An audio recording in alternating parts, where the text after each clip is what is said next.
believe that the virus is out of control in Sydney, and do you agree that that presents a national emergency, as the Premier said?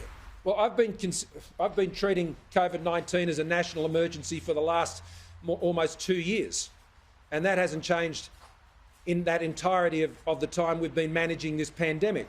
Lives and livelihoods have been at stake right across the country this entire period. What I would note from the data we're seeing coming out in New South Wales is they've prevented the exponential growth that we've seen in other countries, which has taken hold with Delta. So they've been able to suppress that exponential rate of growth, which is very important.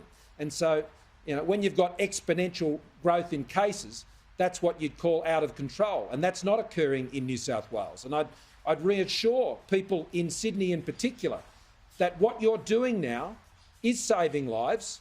It is working to bring this under control. In Victoria, when they went through the lockdown, they saw cases rise and rise and rise for many, many weeks while they were in lockdown. And that's what occurs when the virus is operating in this phase.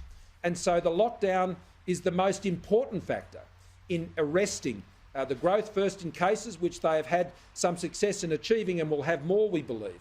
But then it is the task of seeing it come down. And the lockdown and the suppression is the key vehicle through which that is achieved.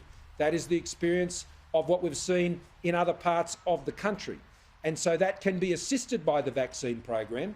And that's why additional support is going into the vaccine program and has been given in New South Wales already to assist that lockdown process. It's the same reason why the payments are there and the economic supports, to support the lockdown, because it's the lockdown that is the principal tool that will see Greater Sydney and New South Wales through this. And that's why Sydney-siders and New South Wales more broadly and all those impacted, we've just got to push through.